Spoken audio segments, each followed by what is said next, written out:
People have more anxiety than ever right now in the world, and I see all this talk about, oh, here are your tips for getting rid of anxiety, here's how to get rid of anxiety, here's some anxiety soothers, here's how you get rid of it, all these tips on how to get rid of anxiety, how to soothe it, yada yada yada. But what no one's talking about is how your anxiety is fake.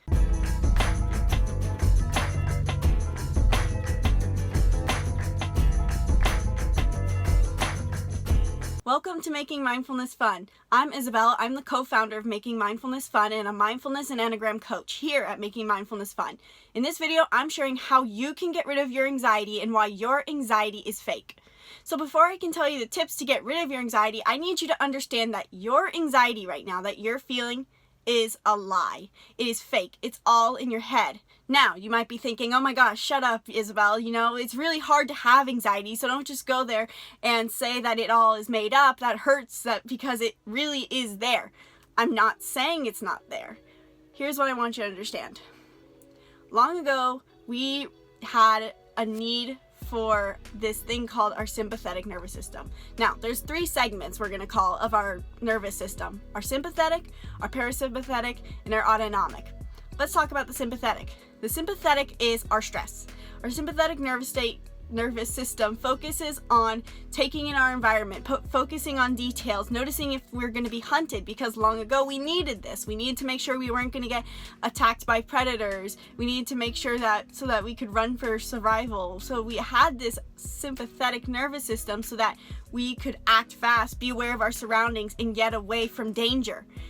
We needed this back then. However, nowadays we don't need this as much. We're an evolved society.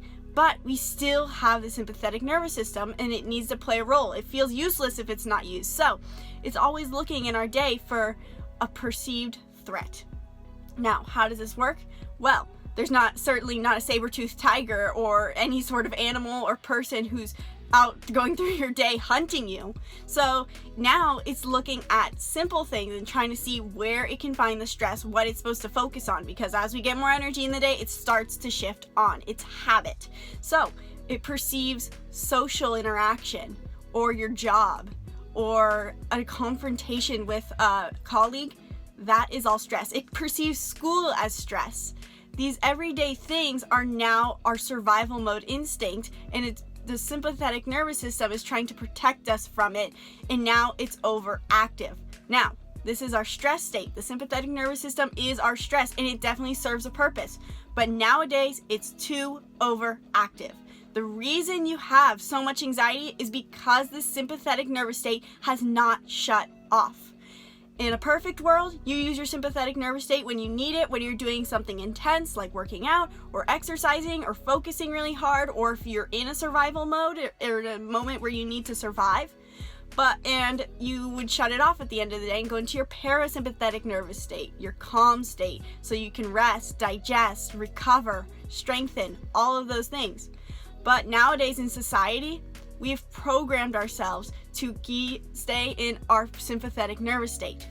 For example, we wake up and we look at social media. I guarantee you look at your phone straight in the morning, or you have technology surrounding you. This activates your sympathetic nervous state because it's triggering you to take in a ton of information, and not to even mention the electromagnetic frequencies are putting you into a more wired state. Then, after that, you get up and you go check your emails. Then you're seeing all the things that are in your external reality that you need to react to. And your sympathetic nervous state unknowingly is saying, hey, you gotta do all these things. These things are for your survival. You're gonna get rejected or you're gonna die, because if you have rejection, that's the same as death. We are creatures of habit. Our brain has been set up because we need to be able to survive in those first few years of our life. We're taking in all this information and trying to figure out a system that we work by. So this is where subconscious programming comes in. Now, when we're growing up, we're born and we start interacting with reality. We start seeing, okay, there's person. You start to get used to what objects are and what people are, and you're starting to learn what things are okay and what things will make you die, supposedly. And so for the most part, there's things that you learn as you're growing up, like don't touch a hot pan, don't grab a knife, things like that are definitely useful for survival get implemented into your brain like wiring, as if it was a coding in a computer. But then there's things that are perceived as threat that aren't actually threat that are being wired into your brain, like don't speak up too loud or else you get yelled at and then you're gonna die. And so then all these things get compiled up into this programming that is keeping us wired a certain way our entire lives. We have a programming right now. You have a programming that's telling you to work in the same function every single day so that you stay alive. And that's why you're anxious all the time. If you've been someone who's like tried it all, you've gone on medication, you've tried the Calm app, you've done everything, you meditated, yoga, breath work, different eating habits, essential oils, tea before bed. If you've tried all of it and you still have anxiety, it's because it's wired into your brain. You have been programmed. Your brain is telling you you need to have anxiety to survive. And it's not its fault. It's just trying to do its best. But we have to change that because it is terrible for our health. Not only is it suck to have anxiety all the time, but there's so much going on inside. Because you're in your sympathetic nervous state too much, you're wiring yourself to be overstressed and never recover. By not getting into your parasympathetic nervous state, your body's never shutting down. It's running on high all the time and it's never regenerating. If you get sick often, it's because you're anxious. If you have any sort of health troubles, it's probably because you're overly stressed. Stress and anxiety go hand in hand here. They're one and the same. One is just more of a worried feeling and one is a little bit more of a focused feeling. They're the same thing in general. Think about it. You're waking up and you're doing the same thing every day. You wake up, you check your phone, check your emails, make breakfast, maybe shower, go to work. After work, you do the same thing. You go home, maybe you run to the grocery store, you talk to the same people, you go to the same job, you do the same things every single day. And so, of course, your brain is going to find the hardware, the programming that it knows so that you can wake up every day and know what's going to happen. Because if you're going into the unknown, it doesn't know what to do, but it has a programming for a reason. It says, oh, I know what we're going to do today, so here's what I'm going to automatically throw at you. This is how you're going to immediately react. So you wake up and you're already stressed because your brain's telling you this is when you're supposed to be stressed. Now's the time you need to start focusing and get into your sympathetic nervous state because you're taking in information. It's telling you that day after day after day. This is why your anxiety is so inescapable. This is why all of our anxiety feels so impossible to overcome, because we're living from that programming and we have a wiring telling us already before we wake up without choice. Subconsciously, it's going, turn on. Initiate code 1.34. Turn on this coding, turn it on the program, let it just run its course. You're going to wake up. 5 minutes later, you're going to be stressed. Then in bed, you're going to still be stressed because you need to keep perceiving. And then around like 2 a.m. to 4 a.m., we'll let you turn on your parasympathetic for a couple hours. But then you have to go back to the stress. That's how you've been programmed. This is how you're supposed to live, is what it's telling you. So how do we escape this? Well, for one, even if you do something new, you can try, but eventually your brain's going to start throwing stuff back at you. If you're trying to, we often, with anxiety, we're trying, okay, let me try this new habit. Let me try changing this. And sometimes it doesn't work because the brain doesn't know how to deal with this new thing that it's being thrown, this new reality. So it's saying, I don't know what to do with this, so let me just throw the old hardware and see what happens, or let me put in more high stress because I need to focus really hard because I don't know what I'm looking at. I'm in an unknown. And so that's why sometimes you could be trying all these good habits that should be healing your anxiety, but they're not working because your brain is fighting against it because it needs to know what we're going to do. But sometimes the unknown does work. I will say that. You can do new things and it might just heal your anxiety because it'll just relax. But here's how you actually get rid of your anxiety if you want to get rid of it. First off, you have to stop thinking about trying to just soothe it. I see so many things about soothe your anxiety, turn down your anxiety, or get rid of anxiety momentarily type, where it tells you to breathe, or do this box breath, or do this self-soothing technique. Great. I think those are great for in moment when you really need to calm your anxiety, but we get used to using these things so much as a permanent band-aid on a big wound, and it doesn't work. we have to get to the root of why we have anxiety, which is that we're programmed to have anxiety. We have to reprogram our brains to be less anxious and start living life calmer. We have to get into our parasympathetic nervous state. We have to make it so our everyday life, we train our brain to know that it's okay to relax.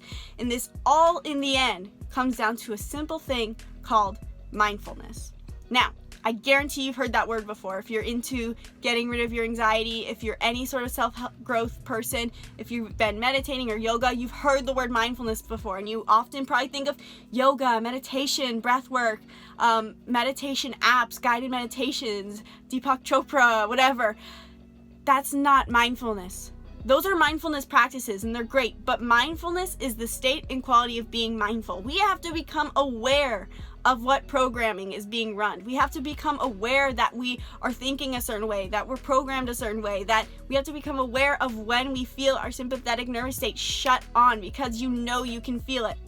And by doing this simple thing, you get rid of anxiety. It's that simple. And there's so many ways to do it. And you can meditate, you can do yoga, you can do your Calm app or your guided meditation app. You can listen to all these podcasts. You can try these essential oils, whatever you want to do. You can do medication, but it all just comes back to becoming mindful. Because the only way to uncover and undo what is going on in your mind is by using your mind. It's a battle against yourself, and you can't use some external product to do so. You might drink a cup of tea, use essential oil to calm you down, so then you have the space to become aware, but it comes down to that. It comes down to becoming mindful and being aware of what's going on in your head. And there's so many ways you can do this. So here's how you can get rid of that anxiety and how you can become more mindful, because in the end, it comes down to being mindful. So here's how to become more mindful and get rid of anxiety. One way that I seriously recommend that I've used for my anxiety is just learning about the chakras.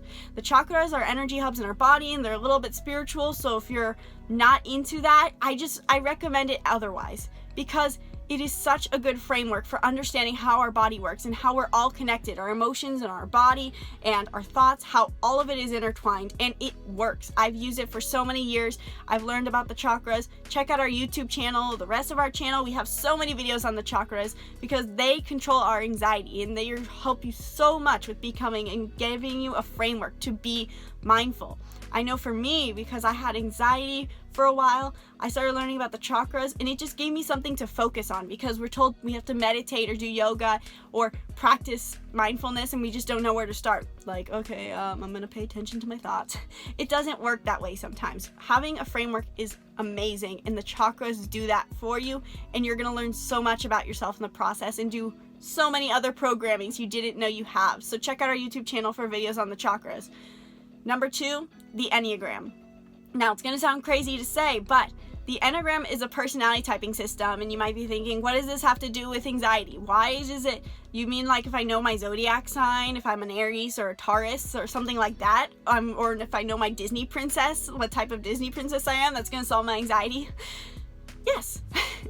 The Enneagram is a typology system consisting of 9 types, and I've used it so much. And the chakras and the Enneagram are the 2 main tools I would tell people to use because they are so powerful. The Enneagram, like I said, typology system, 9 types, and it tells you what your core desire is and what your core fears are. It shows you what your programming was, because your Enneagram was based on how you were raised. It is something that you grew up and cultivated, and it tells you so much about programming, which, like I said, anxiety is comes from our programming. Your Enneagram is also your programming. So by knowing your Enneagram type and learning about, oh, this is what I struggled with, these are my childhood wounds and all of that, it's going to help you release your anxiety, and it's going to help you become more mindful and learn about yourself, which will undo the anxiety. Number 3, simple mindfulness. Everyone's probably told you to meditate by now. Someone has probably told you to, but it works to some extent. Now, if the point of mindfulness is that you're trying to incorporate it throughout all your day. You don't just meditate, be mindful, aware of all your anxiety, and then go back to your programming. That's how you keep yourself stuck in anxiety. If you go from, oh, well, I'm gonna segment a time for me to practice not being anxious and be mindful, and then I'm gonna go about my day, then you're telling your brain that, hey, it's okay to be anxious, when instead we're trying to reprogram ourselves. So just by meditating for 10 minutes a day and seeing if you can start incorporating the concept of meditating into your everyday life is so important. This is where you get the self-soothing techniques and all that you see, which it works. That's why I say it's great, but you can't be the only thing. That's why I recommend going into Enneagram and chakras too. But mindfulness, this simple bit, is really important, and it's going to help you, and it's way better for having tools in the moment, because you're not going to be at the grocery store, feel your stress kick in as someone's confronting you or yelling at you and think, oh, this is my Enneagram type talking, I should just reflect for a moment. It's that everything has a time and place, and so this is where mindfulness comes in, where you just have to practice being aware of your thoughts and aware of your external reality. So I usually break this down to what you can see, hear, smell, feel, and think. See, hear, smell, feel, think. Remember those things, and then you will be able to practice mindfulness, and you'll become a mindfulness master. So every moment when you feel your stress kick in, or you want to check in with yourself and you want to practice being mindful throughout your day, just take a moment to pause, breathe, and notice, what can I see? What can I hear? What can I smell? What can I think? What can I feel? And then that's just telling you that you can calm down. That tells your sympathetic nervous system that it can relax a little bit by paying attention to it instead of letting your sympathetic perceive what it is. You're actually noticing. And then you're going to start noticing your sympathetic's going to be like, oh, there's not a threat? Okay, well, I guess I'll take a back seat a little. And it trains your brain to go into lower brain waves, which brain waves are a huge part of this. Gabby here at Making Mindfulness Fun, she talks a lot about brain waves, and it's really powerful. So those are your 3 things. If you want to actually get rid of anxiety, just do those 3 things. Don't try any other external essential oils or meditation or medication or breath work, or don't try anything. Just focus on the core root, which is you have to reprogram your brain by becoming aware of it. And this comes down to mindfulness. Mindfulness is the key to getting rid of anxiety. And I recommend you do this through chakras, Enneagram, and practicing mindfulness. Those 3 things. Forget everything else. Just remember to try to become aware of your brain, because if you can reprogram your brain, you're going to get rid of your anxiety, and you're going to reprogram your reality, and your life is going to change. Because once you change how your brain sees your world becomes different, and it's going to be more calm, more fulfilling, more happy, and you're going to thrive more. So leave a comment below if this video helped you. I really hope it did, because this is something I'm truly passionate about. I give all this information for free on my YouTube here. Please, though, if you want to support me, go ahead and check out my Teespring in the link below, where I have this shirt, Make America Zen Again, and so many more awesome designs. And thank you for watching. Please make sure you subscribe to our YouTube channel as well. Have a wonderful, anxiety-free day.